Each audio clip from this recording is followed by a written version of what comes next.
오늘은 2과하고 3과를 제가 연달아 할 거예요. 그래서 조금 어쩌면 정신이 없을 수도 있지만 잘 따라오시기 바랍니다. 자, 그러면 2과 우리 페이지 한번 펴볼까요? 자, 다 피셨죠? 여기 2과 제목 한번 말씀해 보세요. 뭐예요? 친구 만들기. 자, 친구 만들기 하니까 갑자기 전도 폭발해서 뭔 친구를 만들라는 거야. 이런 생각이 드실 텐데, 자, 요거는요, 우리가 서론 부분에 해당합니다. 여러분 아마 조그만 소책자, 복음제시 소책자 받으셨을 거예요. 그러면 거기에 보면 서론 해가지고 그들의 일반 생활, 그들의 교회 배경 혹시 써 있는 거 보셨나요? 그렇죠? 예, 그의 서론 부분에 해당하는 게 여기 친구 만들기입니다. 근데 이제 이 서론 부분에는 일반 생활이 있고 교회 생활이 있고 그 다음에 간증이 있고 두 가지 진단 질문이 포함되어 있습니다. 그 중에서 이제 오늘 제가 간증까지 여러분들하고 같이 할 겁니다. 그래서 서론의 기본적인 고려사항을 보면 전도에 있어서 서론 부분이 매우 중요합니다. 비행기 조종에 있어서 가장 어려운 두 가지 기술은 뭘까요? 이륙과 착륙이다라고 이제 여러분들 그 빈칸에 쓰시면 되고요. 이게 무슨 말이냐면 여러분들 이제 우리가 어딘가 여행을 하고 비행기를 타게 되면 비행기가 갑자기 공중에서 훅 날아가는 게 아니죠. 어떤 단계를 거쳐요? 이륙, 그죠? 활주로를 쭉 달려서 이렇게 뜨는 이륙 단계를 거칩니다. 그런데 그리고 도착을 하면 또 착륙을 하죠. 또 이렇게 쫙 활주로를 달려서. 근데 많이 비행기를 타보신 분들은 아시겠지만 이 노련한 정말 이렇게 숙련된 조종사는요, 이륙과 착륙 부분이 아주 부드럽습니다. 그래서 그거에 따라서 우리가 처음에 착륙을 부드럽게 하면 그 남은 그 비행 시간도 굉장히 편안하게 저희가 갈 수 있잖아요. 근데 만약에 착륙할 때 뭔가 구당탕탕하고 막 불안하게 뜨면 어때요? 비행 내내 불안하겠죠. 그래서 이거하고 똑같아요. 그래서 이 서론 부분은 이제 어떤 부분이냐면 이륙 부분에 해당합니다. 비행기 조종에서 가장 어려운 두 가지 기술이 이륙과 착륙이라고 했는데 이 서론은 바로 이륙에 해당합니다. 그러면 착륙은 어떤 부분이 해당할까요? 자, 착륙은 여러분들 아직은 모르시지만 결신 부분에 해당합니다. 그래서 비행은 여러분들이 본 5가지 복음 제시, 거기에 비행이 거기에 해당되는 겁니다. 그래서 서론은 착륙, 그 다음에 복음 제시는 비행, 그 다음에 결신과 양육은 착륙, 이렇게 여러분들이 나눠서 생각하시면 되겠습니다. 서론의 3가지 형태를 좀 살펴볼 텐데요. 먼저 삶의 현장에서 전도할 수 있는 기회 서론입니다. 기회 서론이란 뭐냐면 여러분들이 전도의 생활화를 하면 이제 알게 되는 건데 기회를 보는 거예요. 말 그대로 이제 뭐 어디 누군가를 만나요. 삶의 현장에서 아니면 어떤 뭐 여러 가지 형태로 우리가 사람들을 만나잖아요. 그럴 때마다 여러분들이 복음을 전할 수 있는 기회를 살피는 거예요. 자, 요게 기회 서론입니다. 그러니까 어떻게 되냐면 이거는 사실은 좀 여러분들이 쉽지는 않아요. 전도 폭발을 오래 하시다 보면 이제 이게 무슨 말인지도 알게 되고 여러분들 삶 속에서 자연스럽게 이루어지는데 사실 지금 여러분들한테는 굉장히 어렵습니다. 그래서 여기 뭐 10과 강의 내용이다라고 쓰여 있는데 교재에는 삶의 현장에서 예를 들어서 지금 이제 여러분들은 아직 전도폭발 배지를 못 받으셨죠. 졸업을 해야만 받으니까. 근데 전도폭발 배지가 이제 여러분들 졸업할 때 저희가 드립니다. 그러면 그 배지를 이제 보통 제가 이거 왼쪽에다 이렇게 브로치를 달았잖아요. 근데 전도폭발 배지는 어디에 달면 오른쪽에 달아요. 그래서 왜 그러냐면 그러니까 사람들한테 궁금증을 불러일으키게 하기 위해서. 그래서 이렇게 이제 뭐 예를 들어서 악수를 한다거나 할 때 이제 이게 뭐예요 하고 물어본단 말이에요. 왜 오른쪽에 달았어요 할 수도 있고 그럴 때 여러분들이 이제 기회를 놓치지 않는 거예요. 그래서 전도발 배지는 물음표가 2개가 있습니다. 그래서 이거는 바로 우리 삶의 2가지 문제에 대해서 질문하고 있는 겁니다. 그러면서 여러분들이 자연스럽게 제가 질문 하나 드려도 될까요? 2가지 질문을 그러면서 여러분들이 바로 두 가지 진단 질문으로 들어갈 수가 있습니다. 그러니까 이거는 사실 여러분들 지금 1단계 하신 여러분들에게는 조금 어렵기는 해요. 그리고 삶에 우리가 예를 들어서 일상생활 속에서 세일즈맨도 만날 수 있고 보험도 들게 되고 그럴 때마다 우리가 보험은 어때요? 보험은 이 땅에 사는 동안만을 보장해 주죠. 그런데 영원한 영원한 세상에 대해서는 보험을 생각해 보셨나요?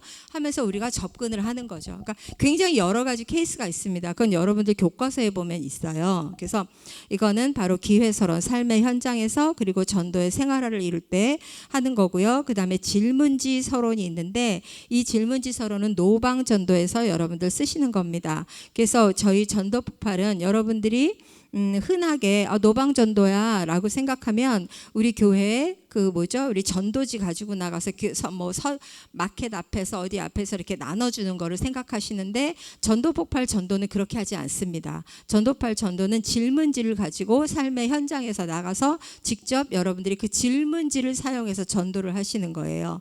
그래서 뭐를 나눠주지 않습니다. 선물도 나눠주는 거 없고요. 저희는 주보도 어떤 전도지도 나눠주지 않습니다. 그냥 질문지를 여러분들이 가지고 나가서 직접 1대1로 어프로치 하셔서 이렇게 질문하고 그 전도를 직접 하는 겁니다. 그래서 그게 될까 하는데 아주 여러분들이 신기한 체험을 하시게 될 겁니다. 곧. 네. 그래서 이 노방 전도 폭발 질문지를 통해서 전도를 하면 직접 여러분들이 그냥 선전만 하는 것이 아니라 여러분들이 영접할 수 있는 기회까지 얻을 수 있습니다. 그리고 마지막으로는 대화 서론입니다. 이거는 우리 전도팔 지금 제가 말씀드린 서론에 해당되는 부분이고요. 시간적인 여유를 가지고 그 사람의 일반 생활도 물어보고 여러 가지 물어보면서 하는 게 대화 서론입니다.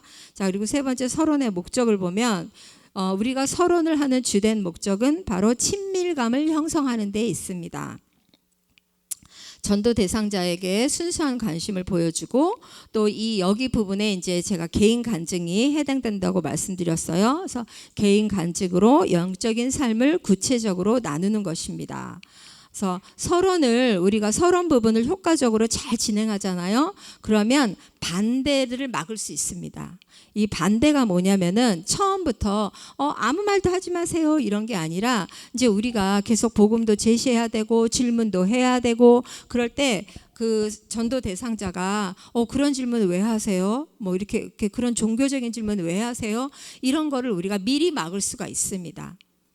왜냐하면 이미 이제 좀 친근해졌잖아요. 마음을 이렇게 오픈했잖아요. 그런 상태에서는 우리가 좋은 분위기에서 제가 질문 하나 드려도 될까요? 그러면 갑자기 질문하지 마세요 이러진 않아요. 그래서 우리가 서론 부분이 그만큼 중요합니다. 이렇게 전도 대상자에게 마음의 문을 열고 이렇게 호감을 서로 공감을 갖고 이제 그런 시간을 갖기 때문에 반대를 막을 수가 있습니다. 그리고 부드럽게 복음 설명으로 넘어가게 됩니다. 그래서 대화를 잘 이제 우리가 이끌면요. 복음 설명으로 자연스럽게 넘어가게 됩니다. 그리고 개인적인 질문을 할 권리를 얻게 됩니다. 자, 이건 4번입니다. 지금 4번 개인적인 질문을 할 권리를 얻습니다. 그러니까 서론에서 우리가 확신 질문과 이유 질문을 하잖아요. 그런데 우리가 이미 이제 개인 간증으로 전도 대상자가 마음을 이렇게 열었어요. 그러면 자연스럽게 우리는 질문을 할 수 있는 권리를 얻게 됩니다. 그리고 전도 대상자의 영적인 상태를 진단합니다. 서론 부분에서 진단입니다. 가끔 어떤 분들은 이 영적인 상태를 판단한다고 오해를 하시는 분이 있으세요. 판단이 아니고 진단입니다. 왜 진단을 하냐면 진단은 사실 100% 맞는 건 아니에요. 그렇죠? 우리가 병원에 가면 의사가 이렇게 어떻게 진단을 내릴 때 무조건 처음에는 이렇게 물어보고 질문 내릴 때 그게 정확한 진단은 아니잖아요. 그렇지만 어느 정도는 의사는 이제 이 사람이 어느 부분이 좀 문제가 있구나라고 생각을 할 수가 있죠. 이것처럼 우리는 이제 전도 대상자와 대화를 나눔으로 인해서 그 전도 대상자의 영적인 상태를 어느 정도 진단을 할 수 있습니다. 그래서 또한 우리가 제공하려는 것을 전도 대상자가 이미 갖고 있는지 확인합니다. 자, 우리가 제공하려는 게 뭡니까? 우리가 제공하려는 게 뭐죠? 복음, 영생, 구원의 확신. 그죠? 이제 그거를 우리 전도 대상자가 가지고 있는지 확인하는 겁니다. 그래서 영생을 갖고 있는지 확인한다. 그럼 제가 여러분들에게 한번 여쭤볼게요. 여러분들 영생이 뭡니까? 영생이 뭐죠?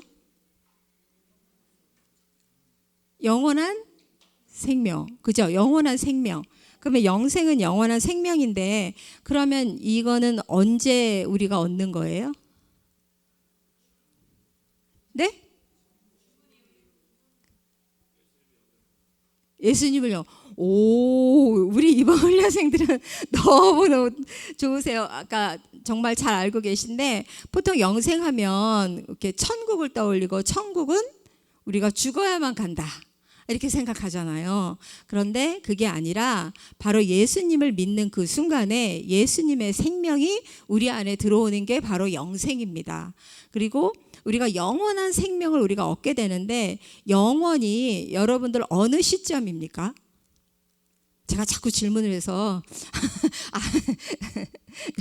조금 이렇게 딴 생각하고 싶은데 자꾸 질문을 하죠. 영원히 언제입니까? 영혼은 저기 언제쯤일까요? 영혼은 지금입니다. 지금부터 끝까지 가는 게 영원입니다. 그러니까 지금 여러분이 예수님을 영접했다. 그러면 지금 영생이 여러분에게 있는 거예요. 그래서 이제 우리가 이 전도 폭발에서는 영생의 확신이 있는가라고 묻는 겁니다. 지금 내 안에 예수님의 생명이 있는가 없는가. 예, 그래서 여러분들도 그걸 헷갈려 하시면 안 돼요. 영생은 어느 시점에 있는 게 아니에요. 지금부터 가는 게 영원인 거예요. 갑자기 어느 저기의 영원이 아니고 지금부터 가는 게 영원이라는 거 여러분들 꼭 기억하시고요. 그다음에 이 서론을 잘 우리가 이제 전달하면 복음을 듣고 싶은 욕구가 생기게 해줍니다. 이 중에서 뭐냐면 복음을 듣고 싶은 욕구가 생기게 하는 건 바로 특별히 개인 간증 부분이라고 보시면 되겠습니다. 나의 변화된 삶을 이렇게 확신하게 전함으로 인해서 나의 체험을 전함으로 인해서 그 전도 대상자가 와, 저 사람은 어떻게 저렇게 변화가 됐을까? 아, 참 나도 궁금하다. 이렇게 그런 복음을 듣고 싶어하는 욕구를 불러일으키게 하는 게 간증입니다. 그리고 복음을 나누어도 좋을지 사전에 허락을 받습니다. 우리는 먼저 꼭 질문해요. 혹시 제가 선생님 질문 하나 드려도 될까요? 하고 하지 그냥 갑자기 막 얘기하다가 천국은 뭐 이렇게 이 세상을 떠나신다면 선생님 오늘 천국 갈 확신이 있으세요? 하고 갑자기 다짜고짜 물어보지 않아요. 저희가 항상 질문 하나 드려도 되겠습니까? 하고 동의를 구한 다음에 우리가 꼭 반드시 질문을 한다는 거 기억하시고요. 전도 대상자가 신뢰하고 있는 구원의 기초를 미리 진단한다. 자, 제가 진단이라고 말씀드렸습니다. 그러니까 진단 질문을 통해서 여러분들이 그 전도 대상자가 신뢰하고 있는 그 구원의 기초가 어디 있는지 여러분들이 파악을 하시는 거예요. 예를 들어서 첫 번째 확신 질문에 천국 갈 확신이 있다고 했는데 두 번째 이유 질문을 물었더니 이제 다른 뭐 엉뚱한 대답을 하시는 경우가 종종 있습니다. 그럴 때 여러분들이 이분이 머리 신자구나 아니면 착각 비신자구나 이제 그런 거를 진단을 하시는 거예요. 자, 그리고 이제 예를 들어서 이런 경우가 있어요. 그러면 천국 갈 이유에 대해서 어떻게 생각하십니까? 라고 어떻게 하면 천국에 갈 수 있다고 생각하십니까? 하고 여쭤봤더니 이 전도 대상자가 나는 하나님의 자녀니까요. 이렇게 말을 했어요. 자, 그러면 뭔가 맞는 것 같죠? 그죠? 그러면 어떻게 하나님의 자녀가 되었다는 것을 확신하십니까? 하고 물어봤을 때 그 사람의 입에서 십자가가 안 나오면 사실 이분은 머리 신자나 착각 비신자로 보시는 게 맞습니다. 자, 그래서 그러면 여러분들 생각에 왜 자꾸 예수님의 십자가가 안 나오지? 아니 그게 아니고요. 그게 아니고 틀렸잖아요. 이렇게 해야 될까요? 이렇게 하면 안 되고, 절대로 틀렸다, 잘못 알고 계신다 이렇게 말씀하시면 안 되고, 그러시군요. 그러니까 선생님은 천국 갈 이유가 바로 하나님의 자녀기 때문에 갈 수 있다고 생각하신다는 거죠. 그냥 그분의 대답을 여러분이 똑같이 따라서 대답만 해주시면 됩니다. 더 이상 그걸 가지고 여러분들이 막 뭐라고 얘기하실 필요가 없어요.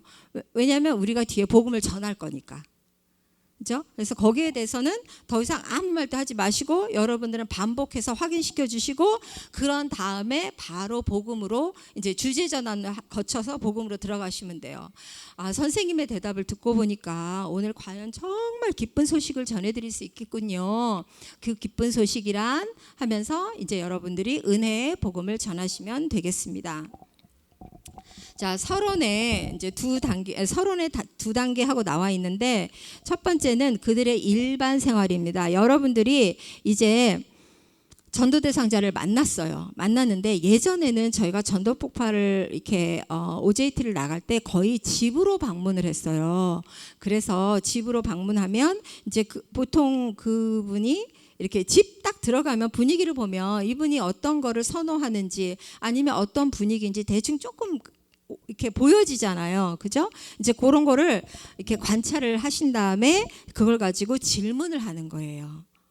근데 관찰하라고 해서 갑자기 이 방에 뭐가 있나 막 이렇게 아무데나 막 만지고 그렇게 관찰하라는 게 아니라, 그분이 모르게 살짝 싹 빨리 스캔하시는 거예요. 스캔하시고 이제 만약에 예를 들어서 여기 지금 나와 있는데 특별하게 걸어둔 그림이 있다거나 아이들의 어떤 사진이 있다거나 아니면 트로피가 있다거나 뭐 이런 그게 만약에 여러분들 보였어요. 그러면 이제 그걸 가지고 여러분이 질문하는 거예요. 그러니까 질문을 하면 그분이 대답을 하게 되겠죠. 그러면은 의도치 않게 대화가 되는 거예요. 그러면 그분이 이제 우리가 자연스러운 분위기가 연출이 되는 거죠. 그래서 했을 때, 그런데 질문하라고 했을 때 여러분들이 꼭 피해야 되는 게 있어요. 뭐냐면 질문은 반드시 개방형으로 하셔야 합니다. 잠시만요.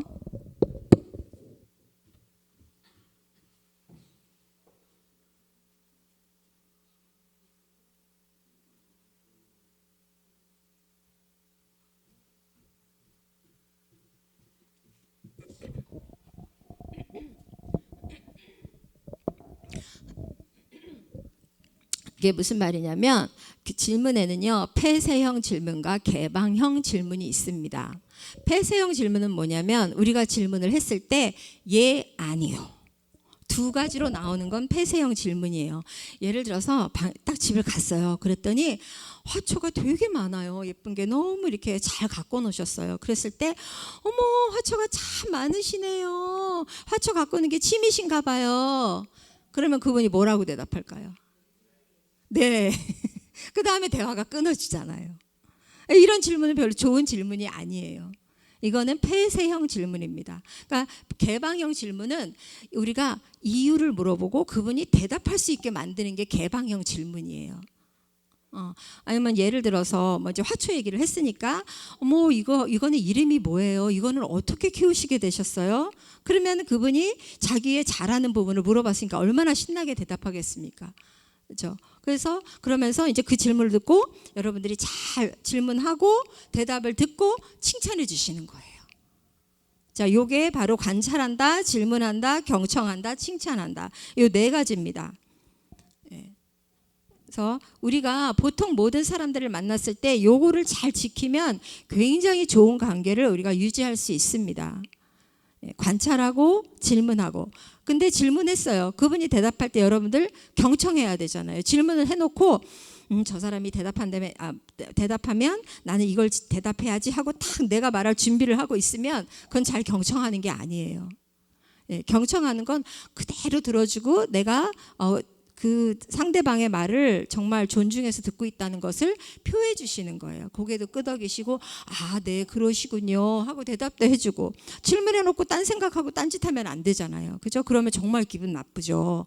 그래서 여러분들이 잘 경청하는 것도 우리가 좋은 관계를 만드는 데 중요한 스킬이라는 거. 그 다음에 칭찬한다. 뭐 칭찬은 말할 것도 없죠. 칭찬하는데 싫어하는 사람 어디 있습니까?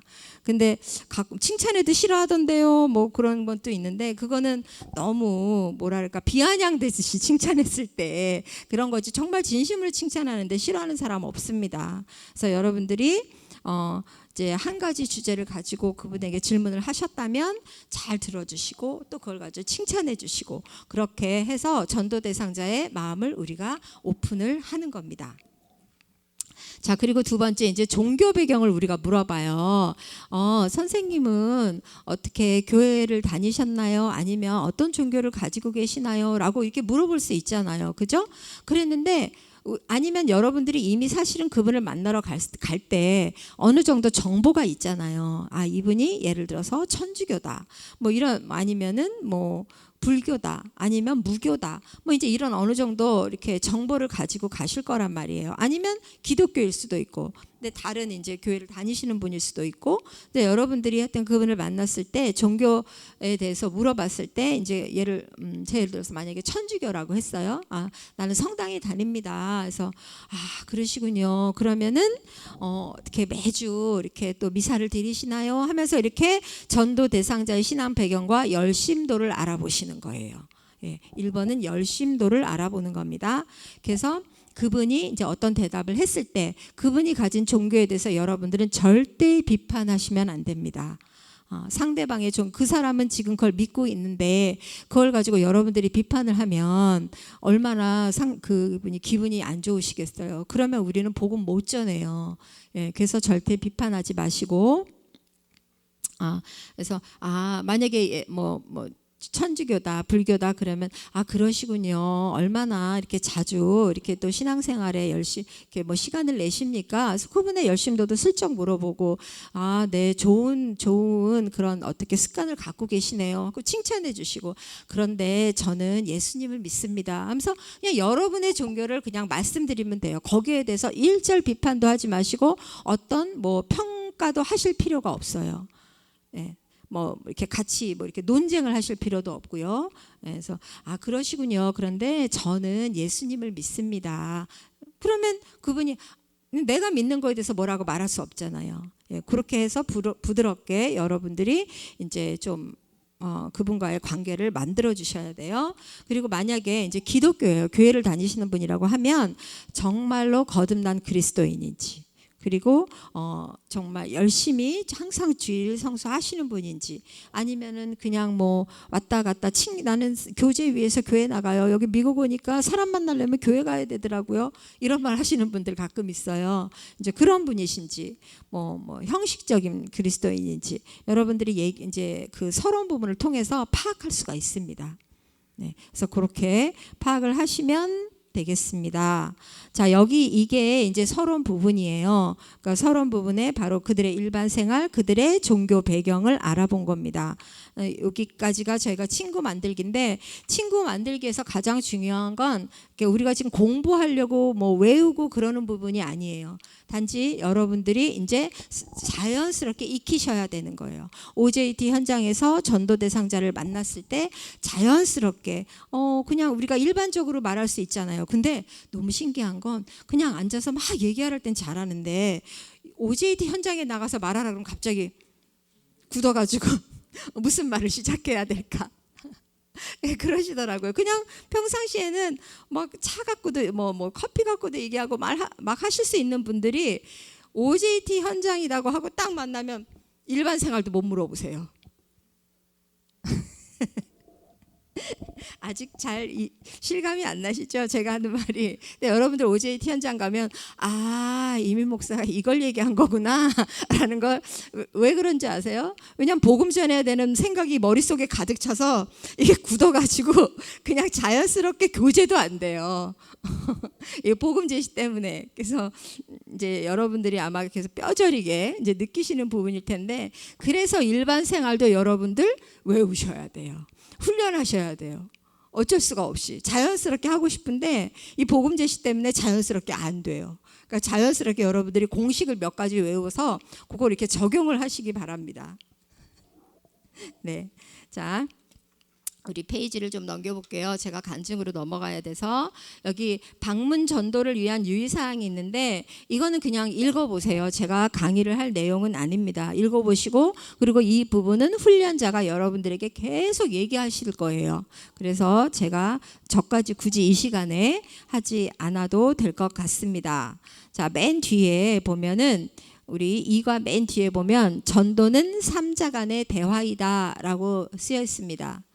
보이시나요? 네. 자, 누구와의 대화예요? 첫 번째, 전도자. 전도자가 누구예요? 여러분들. 네, 전도자. 그 다음에 누구요? 전도 대상자가 있어야 되겠죠. 그죠? 전도하려면 허공에다 대고 할 수는 없잖아요. 그죠? 전도 대상자. 그 다음에 성령님. 네, 삼자 간의 대화입니다. 그러니까 여러분들은 절대로 겁을 먹으실 필요가 없습니다. 염려할 필요가 없습니다. 왜요? 성령님이 함께 하시니까.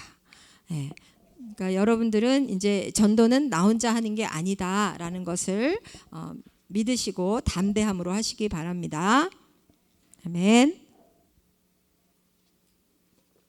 자, 우리 제가 그냥 쉼 없이 바로 간증 나누기로 넘어갈 거예요. 왜냐하면 쉬면 시간이 부족할 것 같아서 이제 간증 나누기로 넘어갈 건데, 자, 여러분 간증문 작성해서 훈련자에게 컨펌 받으신 분 있으세요? 간증문 작성하신 분 계십니까? 네, 혹시 가지고 계세요? 훈련자에게 컨펌 받으셨어요? 아직은 안 받으셨고, 다시 빠꾸 맞으셨어요?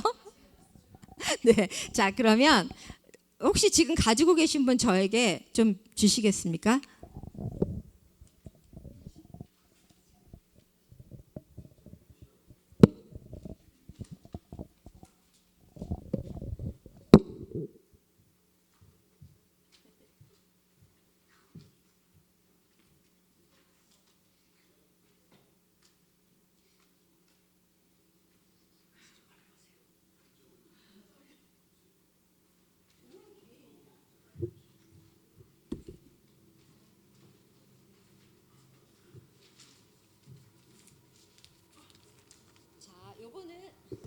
지금 제가 받은 이 간증문은 조금 있다가 제가 여러분들하고 같이 좀 나누도록 하겠습니다. 자, 먼저 우리 교재 먼저 빨리 훑어볼게요. 자, 간증 나누기 3과입니다. 그래서 간증 사용의 기본 원리가 있는데, 자, 성경에는 개인 간증을 사용해서 전도한 예들이 있다. 그래서 여기 우리 성경의 사례를 좀 몇 가지 적어놓고 있습니다. 그래서 가다라 지방에 귀신 들렸다가 고침받은 이제 사람에 대해서 얘기하는데, 여러분들 이 귀신 이야기는 너무나 잘 알죠, 그죠? 이제 이게 군대 귀신 들렸던 사람이 고침을 받았어요. 그러니까 이제 이 사람이 어떻게 해요? 예수님한테 함께 있기를 구했어요. 근데 예수님이 함께 가자고 한 게 아니라 돌아가라고 해요.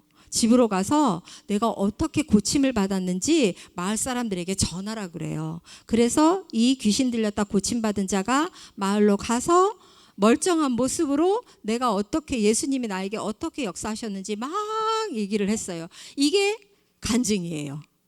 그죠? 예, 그래서 개인 간증을 해서 그 마을이 또 구원, 이렇게 예수님을 만나는 역사가 있게 됐고요. 또 사마리아 여자, 그 운물가에, 수가성 운물가에 사마리아 여인이 또 예수님을 만나서 마을에 가서 내가 메시아를 만났다라고 외쳤잖아요. 그래서 예수님이 그 마을로 가서 복음 전하고 이제 그 마을이 또 구원받는 역사가 있었고요. 그 다음에 우리 사도 바울이 그 예루살렘 성에서 본인이 어떻게 예수님을 만났고 어떻게 회심하게 되었는지 사도 바울의 회심 간증이 있습니다. 그래서 이렇게 성경에는 본인이 예수님을 만나고 어떻게 내가 치유받고 어떻게 복음을 받아들였는지 또 구원받게 되었는지 이렇게 개인 간증을 사용해서 전도한 예들이 나와 있습니다. 그래서 전도팔 복음 제시에서 간증은 32단계를 거쳐서 2가지 진단 질문으로 넘어갈 때 아주 강력하고도 효과적인 도구가 됩니다. 아까 32단계가 뭐였냐면 그들의 일반 생활.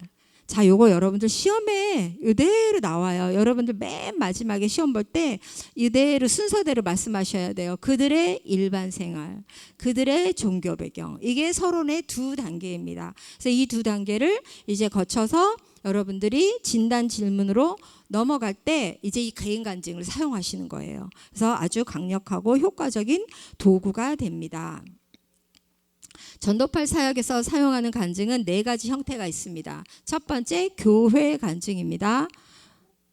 교회 간증은 뭐냐면 여러분들이 흔히 교회 간증하면 여러분들 교회 간증하세요. 그럼 어떻게 하실래요? 한번 해보세요. 한 분만. 교회 간증. 자, 한 분만 해보세요. 교회 간증. 괜찮아요. 이거는 뭐 어디 이거 시험도 아니고요. 뭐 이거 뭐 틀렸다고 제가 어머 그것도 모르시네 하지 않아요. 자, 교회 간증어 뭘까요? 교회 생활? 교회 자랑. 감사합니다. 저는 그 대답이 나오길 기다렸습니다. 그러니까 보통 우리가 교회 간증하면은 우리 이제 교회 자랑을 해요. 그래서 뭐 우리 목사님 뭐 너무 말씀도 좋으시고 우리 교회는 너무 아름답고 교회 간증 같죠, 그죠? 자, 이거는 말 그대로 교회 자랑입니다. 자랑질 하시는 거예요. 교회 간증은 그게 아니고 교회가 정말 이 땅에 세워진 목적을 얘기하는 게 교회 간증입니다. 교회가 이 땅에 세워진 목적이 뭐예요? 바로 영생의 삶을 우리가 풍성히 누리도록 가르치는 데 있습니다. 그래서 이 영생의 삶을 소유한 자들이 힘을 모아서 복음을 전파하기 위해서 생긴 게 교회예요. 그래서 우리가 교회 간증은 교회를 자랑하는 게 아니라 이 교회는 바로 우리에게 영원한 생명이 있음을 알려주고 그 생명을 풍성히 누리는 걸 알려주는데 교회가 세워진 목적이 있다라고 말씀하시는 게 교회 간증입니다. 근데 애석하게도 지금 이거는 여러분들 복음제시 책자에 외우는 게 없어요. 너무 애석해요. 예전엔 이거 외웠거든요. 지금 빠져 있어요. 근데 그렇게 있다는 거, 만약에 누구라도 갑자기 교회에 대해서 교회가 뭐 하는 데예요? 왜 교회 가야 돼요? 그러면 여러분들이 대답하셔야 되잖아요. 그죠? 전도팔 하시는 분들이 갑자기 교회요? 그냥 교회는 좋은 곳이죠. 이렇게 하면 안 되잖아요. 그래서 교회가 뭐 하는 데인지 왜 생겨났는지 여러분들이 그걸 간단하게 한 줄로 이렇게 요약해서 알고 계시면 참 도움이 됩니다. 자, 그다음에 전도팔 사역에서는 개인 간증, 지금 여러분들이 이렇게 작성해서 내주시는 게 개인 간증입니다. 그리고 세 번째는 예 간증이 있습니다. 무슨 또 갑자기 간증 예 간증도 만들어야 되나? 이렇게 생각하실 텐데, 자, 예 간증은 만들고 외우는 게 아니라요. 바로 그냥 예 하는 게 예 간증입니다. 너무 시시하죠.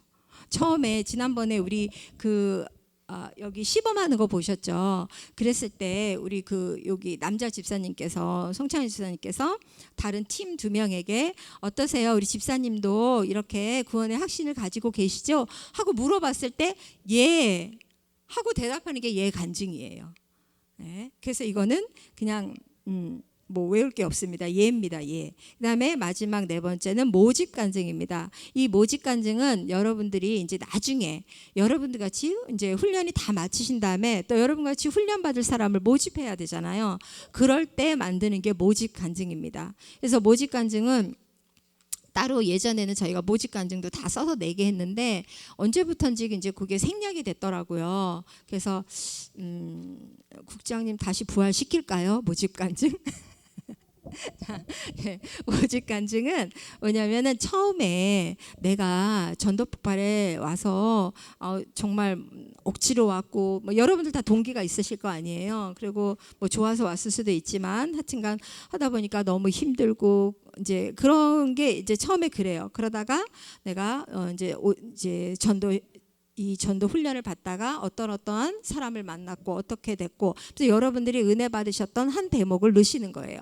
그런 다음에 이제 그래서 나는 이렇게 이 훈련을 받은 게 너무 자랑스럽고, 그래서 우리 집사님도 같이 이 훈련을 받았으면 좋겠다 하고 설명하는 게 모집 간증입니다. 그래서 이 예는 뒤에 나와 있어요. 그래서 여러분들 것만 대입을 하시면 돼요. 그대로 해서. 그래서 어렵지는 않습니다. 그래서 이게 이렇게 전도팔 간증에는 교회 간증, 개인 간증, 예 간증, 모집 간증이 있다는 거. 그다음에 개인 간증의 기본 요소를 보면, 개인 간증은 영생을 소유한 자신의 변화된 삶의 체험담입니다. 그냥 허구를, 픽션을 여러분들이 만들어내라는 게 아니에요. 실질적인 체험담을 쓰셔야 되고요. 그다음에 개인 간증은 영생 얻기 이전과 이후의 삶이 명확히 구분되어야 합니다.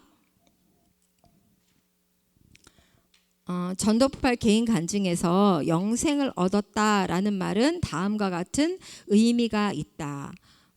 여기에 이제 영생은 아까 제가 말씀드렸잖아요. 영생은 죽어서 가는 게 아니에요. 근데 어떤 사람들은 뭐 죽어봐야 알지 막 이렇게 얘기해요. 그런데 지금 우리가 영원한 생명을 누리면서 산다는 것을 이제 여러분들이 잘 기억하시고, 그래서 영생은 내가 예수님을 믿었다라는 것과 동일한 의미입니다.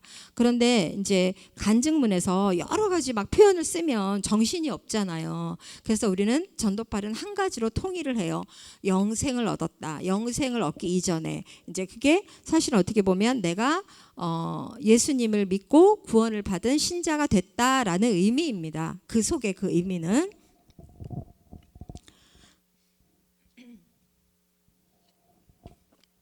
자, 개인 간증의 유의사항을 볼게요. 여기서부터 이제 여러분들이 사실 실질적으로 간증문 작성할 때 필요한 건데, 개인 간증은 2가지 진단 질문 직전에 사용하는 겁니다. 그래서 이거는 복음 제시 전에 사용하는 거죠. 근데 이 간증문에 여러분들이 복음 내용을 써버리면 될까요, 안 될까요? 안 되죠. 왜냐하면 개인 간증인데 여기 간증문에다가 예를 들어서 그 예수님의 십자가의 보혈로 제가 새 생명을 얻었습니다. 내가 회개했습니다. 하고 이런 단어를 쓰면 이미 여러분들이 이제 복음 제시를 하는데 좀 혼동이 와요. 그래서 간증문에는 절대 복음의 내용을 포함하면 안 됩니다. 그래서 그리고 여러분들이 간증문에다가 복음에 대한 어떤 내용을 쓰면 전도 대상자는 사실 잘 모르고 있었다가 여러분들이 한 그 말 때문에 그걸 그대로 따라서 대답할 수가 있어요. 그러면 정말 그분이 확실하게 이게 머리 신자인지 우리가 구분이 안 돼요. 그래서 여러분들이 절대로 간증문에는 복음의 내용을 포함하면 안 된다는 거 꼭 기억하시고요. 그다음에 개인 간증에는 긍정적인 면을 강조하는 것입니다. 영생 얻기 이전 어떤 분이 보면 여기도 좀 그러셨네요. 전부 다 영생 얻기 이전은 굉장히 길게 쫙 쓰시고요. 영생 얻은 이후에는 그래서 저는 굉장히 지금 기쁘고 감사함으로 살고 있습니다. 끝.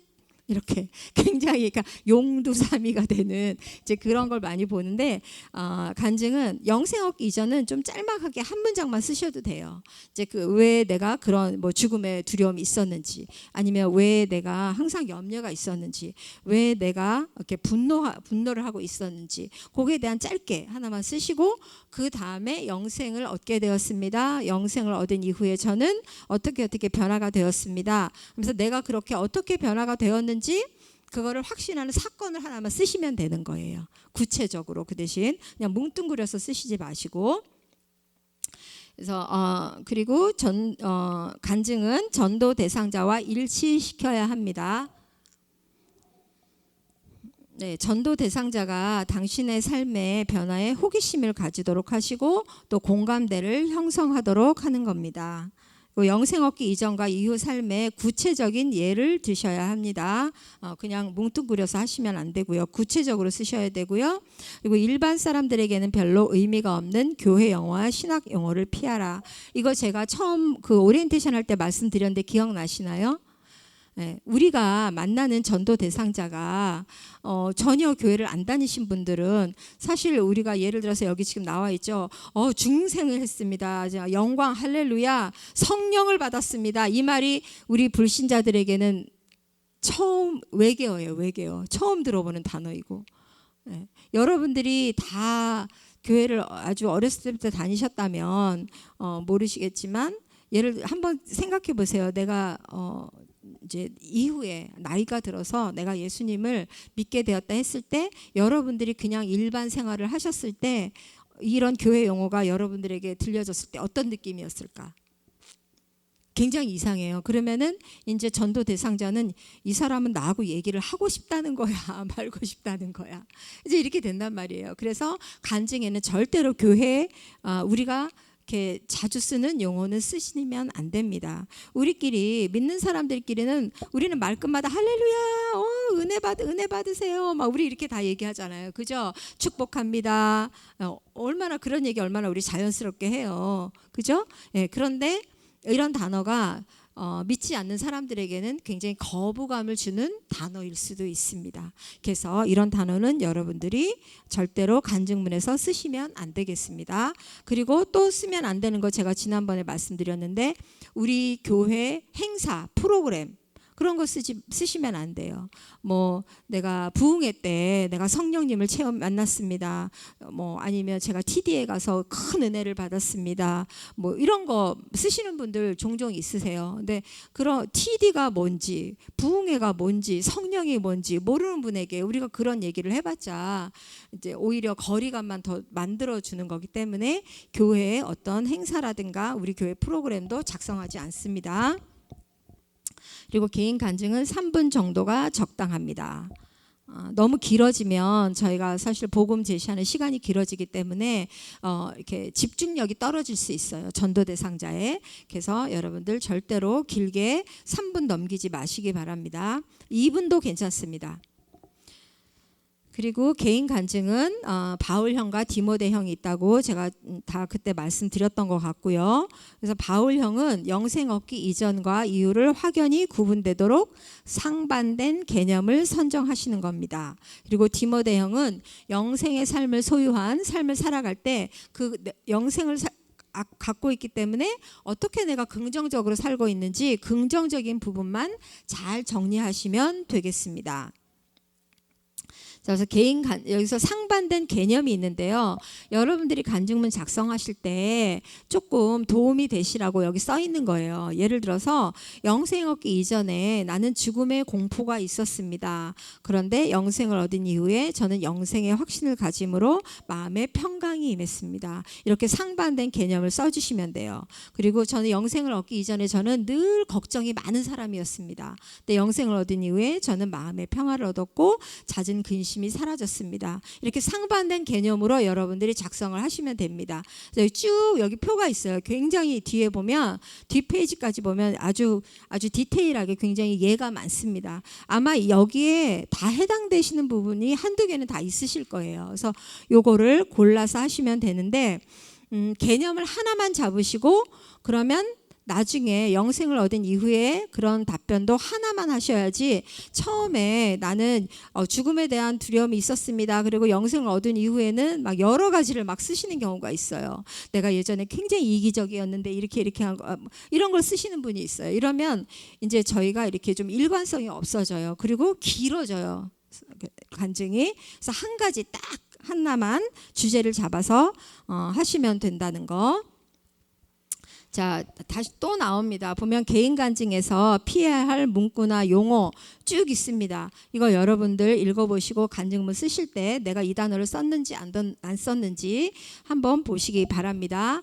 자, 그러면은 이제 제가 실제적으로 여러분들이 이렇게 제출하신 간증문을 가지고 어떻게 우리가 좀 하면 되는지 좀 설명을 드릴게요. 왜냐하면 여기 교재에 있는 거는 아주 이렇게 잘 완성된 간증문이기 때문에 여러분들이 이렇게 좀 와닿지 않을 수가 있어요. 그래서 지금 혹시 제가 이거 발표해도 되나요?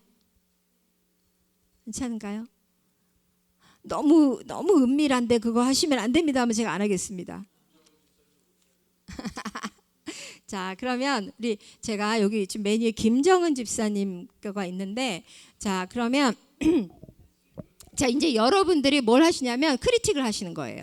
그러면 이렇게 하고 나면 다음에 간증문을 어떻게 써야 되는지 쫙 이제 머리에 그려주세요. 자, 제가 읽었을 때 어디가 잘 됐어요, 어디가 잘못됐어요, 제가 이제 여러분들이 대답하시는 거예요. 자, 영생 얻기 이전에 저는 항상 외롭고 불안했습니다. 마음에 상처가 많은 삶을 살았습니다. 자, 이분은 개념을 뭘로 잡았어요? 불안, 그죠? 상처, 그걸로 잡았습니다. 외롭고 불안했습니다. 상처가 많이, 요건 안 하셔도 돼요. 한 가지만 잡으시면 좋을 것 같습니다. 그런 다음에 자, 사건을 보면 어릴 적 부모님의 이혼으로 늘 외롭고 혼자라는 생각으로 살았습니다. 예, 그래서 우리 개념하고 딱 맞게 잘 하셨죠. 영생 얻기 이전에 왜 내가 외롭고 불안했는지 그거에 대해서 쓰셨어요. 근데 여기에 보면 우리 집사님 굉장히 길게 아주 디테일하게 막 쓰셨어요. 그래서 뭐 이것도 괜찮아요. 이렇게 딱 개념하고 맞게 쓰셨기 때문에 이제 괜찮습니다. 자, 근데 제가 지금 다 해버리면 여러분들이 판단을 못 하시겠다. 그냥 읽을게요. 자, 어릴 적 부모님의 이혼으로 늘 외롭고 혼자라는 생각으로 살았습니다. 부모님의 이혼으로 엄마에 대한 그리움과 아빠에 대한 애정 결핍에 사로잡혔습니다. 그러다 15살 때 사춘기를 시작하며 집을 나가게 되었고, 어느 날 미국에서 엄마가 나를 찾으러 한국으로 돌아온다 하였고, 그 후에 엄마와 함께 미국으로 들어와 같이 살게 되었습니다. 그렇게 제2의 삶을 살게 되었습니다. 미국에서 남편을 만나 결혼을 했고 아이를 낳게 되면서 엄마를 이해하며 용서할 수 있게 되었습니다. 아이를 낳고 난 뒤 나의 삶도 바뀌기 시작했고 마음의 여유와 평강을 찾을 수 있었습니다. 자, 이게 영생 얻기 이전으로 쓰셨는데 여러분 들어보니까 어떠세요? 여기서 뭔가 이상한 거 발견하신 분? 네. 네, 네, 맞아요.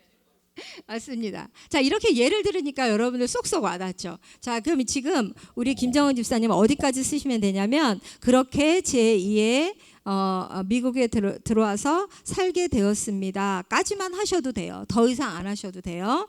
이제 그러다가 영생을 얻게 되었습니다. 이제 그렇게 하시면 이제 영생을 얻었습니다. 자, 개념 볼게요. 영생 얻은 후에 저는 마음의 여유와 평강을 가지게 되었습니다. 어떤가요? 잘 잡았죠, 그죠? 예, 이제 외롭고 불안했는데 이제 여유와 평강을 가지게 되었대요. 그다음에 이제 사건을 보면 나의 반 인생은 늘 외로웠고 그리움으로 차 있었지만 뒤돌아보면 주님께서 나를 미국으로 데려오시려고 다 계획하신 것 같다라는 생각이 듭니다. 모든 게 다 주님의 인도하에 여기까지 온 것 같습니다. 하나님의 자녀가 된 특권을 누리며 살고 있습니다. 하나님이 나를 인도하시며 나를 책임져 주신다는 확신이 있습니다. 그분은 절대로 우리를 버리시지 않습니다. 좋은가요? 이대로 하면 될까요? 네? 네, 교회적인 용어가 많다. 또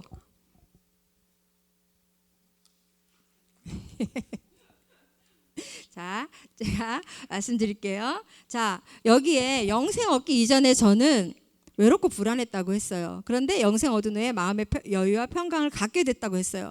그러면 여기에 대한 사건을 쓰셔야 되는데 그냥 다 주님이 나를 계획하셨고 지금 전혀 개념하고 맞지 않는 내용을 쭉 쓰셨어요. 그래서 정말 죄송하지만 영생 얻은 이후의 사건은 다시 다 쓰시는 게 맞습니다. 오히려 영생 얻기 이전에 그게 있어요. 저는 미국에 와서 영생을 얻고 제2의 삶을 살게 되었고 미국에서 남편을 만나 결혼을 하고 이렇게 이제 엄마를 용서할 수 있게 되었습니다. 엄마를 용서했기 때문에 마음의 평안이 오실 수 있었잖아요. 그러니까 그거를 차라리 이 뒤에다 쓰시는 게 나아요. 그리고 이제 아이를 낳고 나서 내가 삶도 바뀌게 되었고 마음의 여유와 평강을 찾을 수 있었습니다라는 거는 영생을 얻어서 한 게 아니라 내가 아이를 낳고 삶이 안정되다 보니까 가졌다는 거예요. 그래서 요거는 영생하고는 좀 상관이 없어요. 그래서 요거는 좀 빼시는 게 좋고 그냥 영생 얻은 이후에 내가 이제 엄마를 이해하며 용서할 수 있게 되었습니다. 이제 그 부분이 사건으로 가시면 되고 두 번째 그리고 이제 그거에 대한 어떤 관련된 구체적인 사건 내가 어떤 내가 나의 삶을 보니까 내가 이제는 그 예전 같으면 너무 불안했는데 지금 불안하지 않네? 그걸 느끼는 게 있을 거 아니에요. 그거를 써주시면 돼요. 사건을 좀 구체적으로 언제 어느 때 내가 그러니까 뭐 육하 원칙에 의해서 쓰시면 더 좋고 언제 어느 때 내가 이렇게 이런 일 때문에 그런 거를 확신을 갖게 되었다. 그래서 지금은 내가 이제 천국의 확신을 가지고 살아간다. 이렇게 써주시면 좋은 간증이 되겠습니다. 그러니까 불신자가 들었을 때 아니면 초신자가 들었을 때 거부감이 없는 이제 그런 간증문이 되겠습니다. 그러니까 집사님은 먼저 매를 맞으셨기 때문에 다음에는 아주 잘 이게 패스가 되겠죠, 그죠? 예, 그리고 자 시간이 없으니까 딱 하나만 더 할게요. 여기 이름이 없습니다. 이름을 안 쓰셔서 제가 누군지 이름을 안 쓰셨어요. 자. 이번에는 제가 아무것도 답을 안 하고 여러분들이 한번 답을 해보시기 바랍니다. 영생을 얻기 이전에 저는 모든 것이 만족 없이 불안한 불만이 많은 삶을 살았습니다. 저는 어려서 잘하는 것이 없는 아이여서 칭찬을 많이 받지 못해 스스로 늘 부족함이 많은 사람이라 생각하며 살았습니다. 그래서 자신감이 없고 또 집에 식구들이 많아 부모님의 사랑을 온전히 받지 못한다는 생각에 난 왜 태어났을까? 난 왜 이렇게 살아야 하지? 하며 공허한 생각을 많이 했습니다. 죄송합니다. 제가 오늘 좀 목이 좀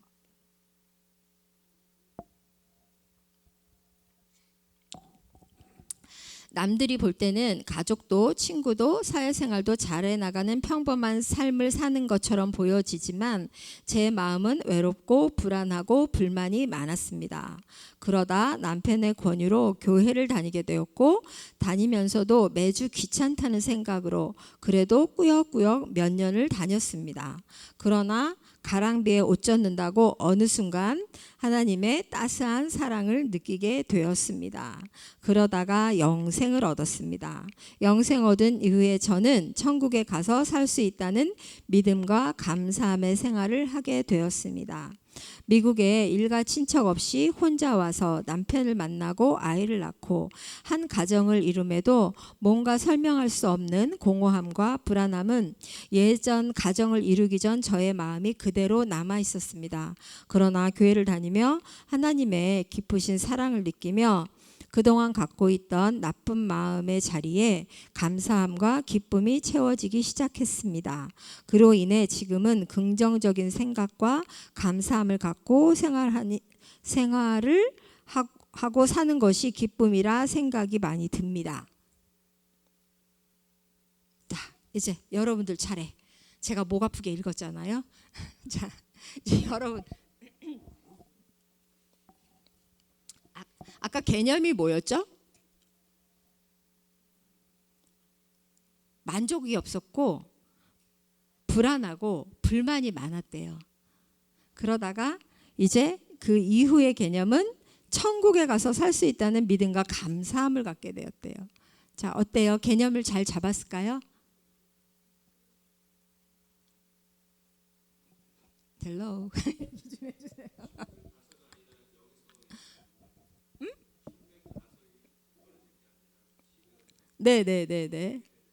네네네 맞습니다. 좋아요. 좋은 지적이고 또 그러면 어떻게 개념을 바꿔야 할까요?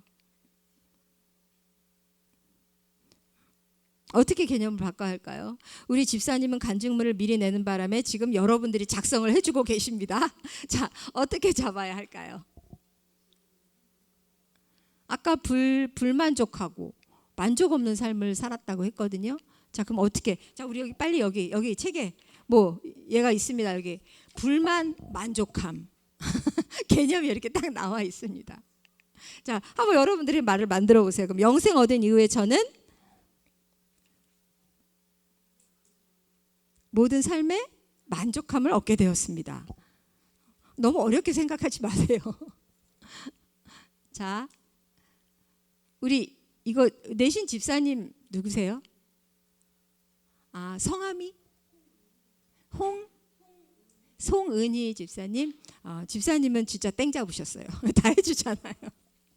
자, 그래서 여기 영생 얻은 이후에 이제 개념은 천국에 가서 살 수 있다는 믿음이 아니라 이거는 이제 쓰시면 안 되는 대목이고요. 제가 이제 만족한 삶을 살게 되었습니다. 이렇게 개념을 바꿔주시면 되고, 그 다음에 자, 사건, 영생학 이전의 사건 막 제가 읽어가지고 기억 안 나시죠? 기억 안 나는데, 자, 이렇게 처음에 막 불만이 많은 삶을 살았다는 내용을 잘 쓰셨어요. 근데 여기에 그러다 남편의 권유로 교회를 다니게 되었고, 이것도 뭐 써도 그렇게 나쁜 건 아니에요. 괜찮습니다. 뭐 어떤 동기로 교회에 나가게 되었다라는 것은 쓰셔도 상관은 없어요. 너무 뭐 괜찮은데, 이제 어느 부분이냐면 그러다 가랑비에 옷 젖는다고 어느 순간 하나님의 따스한 사랑을 느끼게 되었습니다. 요거는 이제 영생 얻기 이전에 쓰기는 조금 그래요. 그래서 좀 뒤로 넘기셨으면 좋겠고, 아까 우리 김정은 집사님처럼 뒤로 해서 여기에다가는 그냥 그 이제 귀찮다는 생각으로 그래도 몇 년을 다녔습니다. 그러다가 영생을 얻었습니다. 이렇게만 정리해 주시면 돼요. 이제 처음에는 그냥 아무 생각 없이 다녔지만 그러다가 어느 날 내가 영생을 얻었습니다. 영생을 얻은 이후에 저는 이제 만족한 삶을 살게 되었습니다. 그리고 사건에는 그 구체적인 사건이 없어요. 내가 어떤 것에 내가 구체적으로 만족을 하고 있는지 그거에 대한 사례가 없어요. 그래서 그거를 좀 써주시면 좋을 것 같고, 그 다음에 감사함과 기쁨, 긍정적인 생각, 뭐 이제 하나님의 깊은 사랑, 요거는 사실 뭐 하나님의 깊은 사랑을 느꼈습니다라는 게 쓰는 거 나쁘지는 않아요. 왜냐하면 그거는 일반적인 단어이기 때문에 뭐 전도 대상자가 들어도 뭐 하나님의 사랑 뭐 막연하게 알 수 있는 거니까 이제 그거는 이제 느끼게 되었다는 거는 쓰셔도 상관은 없을 것 같아요. 그런데 구체적인 사건 하나만 좀 추가적으로 써주시면 효과적인 간증문이 될 것 같습니다. 네.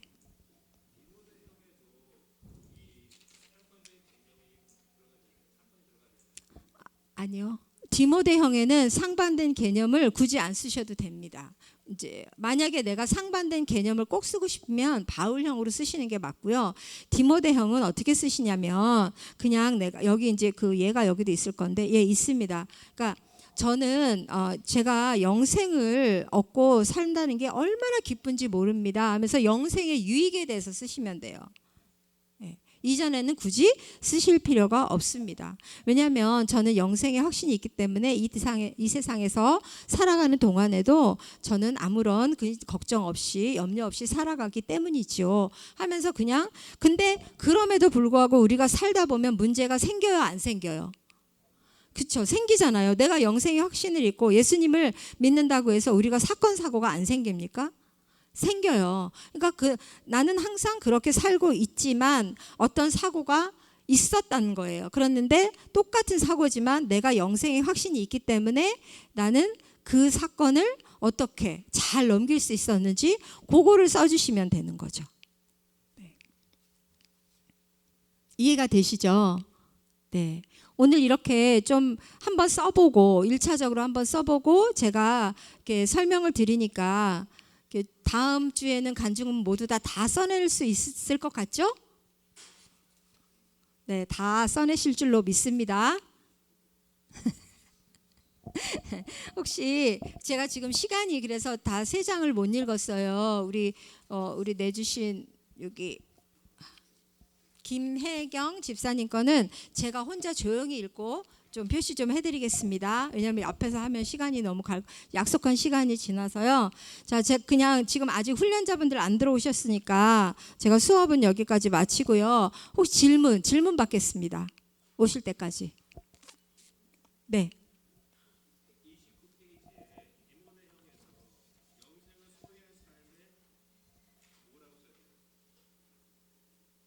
영생을 소유한 삶의 긍정적인 부분이요. 네. 또 질문 없으세요? 자, 질문 없으시면 우리 이제 훈련자분들이 들어오고 계시니까 제가 기도하고 마치도록 하겠습니다. 좋으신 하나님 감사합니다. 오늘도 저희들 이렇게 전도 폭발 훈련 받게 해주셔서 감사합니다. 저희들 오늘 배운 내용 가지고 정말 잘 우리 전도 대상자와 좋은 관계 만들어서 복음을 잘 전할 수 있도록 주님께서 저희를 사용하여 주시고 오늘 배운 내용이 잘 정말 저희들 전달될 수 있도록 훈련시켜 주시옵소서. 특별히 간증문 저희들 작성할 때 주님 생각나게 하여 주시고 주님께서 저희들에게 주신 그 은혜의 사건을 기억나게 하시고 잘 작성해서 정말 전도 대상자의 마음을 움직일 수 있는 효과적인 간증문 작성할 수 있도록 도와주시옵소서. 감사드리며 예수님 이름으로 기도드립니다. 아멘.